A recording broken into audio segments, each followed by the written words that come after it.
18 kabanata. Nang mga sandaling iyon, lumapit kay Jesus ang mga alagad at nagtanong. Sino pong pinakadakila sa kaharian ng langit? Tumawag si Jesus ng isang bata, pinatayo sa harap nila at sinabi, Tandaan niyo ito, kapag hindi kayo nagbago at naging katulad ng mga bata, hindi kayo mabibilang sa mga pinaghaharian ng Diyos.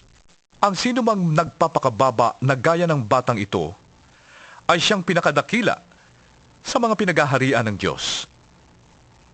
Ang sino mang tumatanggap sa isang batang katulad nito alang-alang sa akin, ay ako ang tinatanggap. Mas mabuti pa sa isang tao ang siya'y talian sa leeg ng isang malaking gilingang bato at ihulog sa kailaliman ng dagat, kaysa siya'y maging sanhi ng pagkakasala ng isa sa maliliit na ito na nananalig sa akin. Kahabag-habagang daigdig sa dami ng mga tuksong nagiging sanhi ng pagkakasala. Hindi nga may iwasan ang pagdating ng tukso. Ngunit kakilakilabot ang sasapitin ng taong pinanggagalingan nito. Kung ang iyong kamay o paa ang nagiging sanhi ng iyong pagkakasala, putulin mo yon at itapon. Mas mabuti pa ang makapasok ka sa langit na putol ang isang kamay o paa, kaysa may dalawa kang kamay o paa at itapon ka sa apoy na hindi namamatay. Kung ang mata mo naman ang siyang nagiging sanhi ng iyong pagkakasala, dukitin mo yon at itapon. Mas mabuti pang mapunta ka sa langit na bulag ang isang mata, kaysa may dalawang mata kang itapon sa apoy ng impyerno. Pakaingatan ninyong huwag hamakin ang isa sa maliliit na ito. Sinasabi ko sa inyo, ang kanilang mga anghel ay laging nasa harap ng aking amang nasa langit. Ano sa akala ninyo ang gagawin ng isang taong may 100 tupa kung nawala ang isa sa mga yon?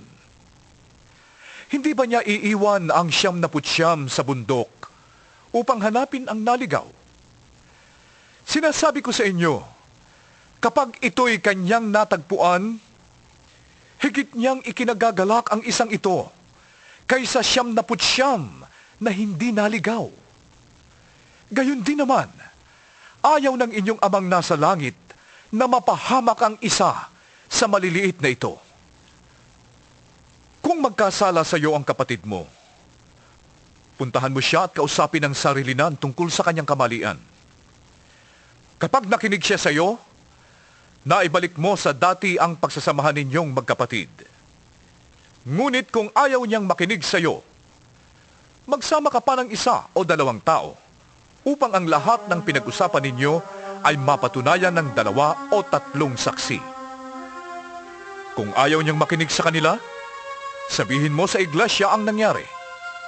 At kung ayaw pa rin niyang makinig sa iglesia, ituring mo siyang parang hentil o isang maniningil ng buwis. Sinasabi ko sa inyo, anumang ipagbawal ninyo sa lupa, ay ipagbabawal sa langit. At anumang pahintulutan ninyo sa lupa, ay pahihintulutan sa langit.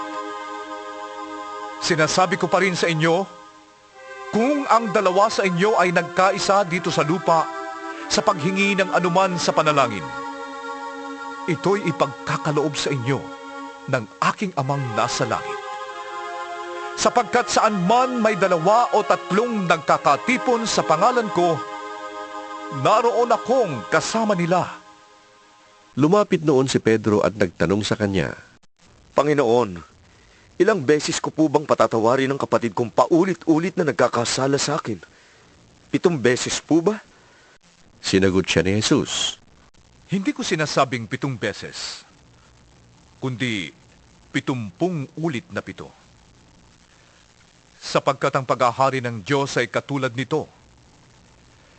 Ipinasya ng isang haring hingan ng ulat ang kanyang mga tauhan tungkol sa kanilang pamamahala. Unang dinala sa kanya ang aliping may utang na milyon-milyong piso. Dahil sa siya'y walang may bayad, iniutos ng hari na ipagbili siya, pati ang kanyang asawa, mga anak, at lahat ng kanyang ari-arian upang makabayad. Lumuhod ang taong ito sa harapan ng hari at nagmakaawa. Bigyan pa ninyo ko ng panahon at babayaran ko sa inyo ang lahat. Naawa sa kanya ang hari. Kaya't pinatawad siya sa kanyang pagkakautang at pinalaya. Ngunit pagkaalis niya roon, ay nakatagpo niya ang isa niyang kamanggagawa na may utang na 200 piso sa kanya. Sinunggaban niya ito sa leeg, sabay sigaw, "Magbayad ka ng utang mo!" Lumuhod ito at nagmakaawa sa kanya. "Bigyan mo po ako ng panahon at babayaran kita." Ngunit hindi siya pumayag. Sa halip, ito'y ipinabilanggo niya hanggang sa makabayad. Labis na nagdamdam ang ibang mga tauhan ng hari nang malaman yon. Kaya't pumunta sila sa hari at isinumbong ang buong pangyayari. Ipinatawag ng hari ang malupit na tauhan. "Ikaw, napakasama mo," sabi niya.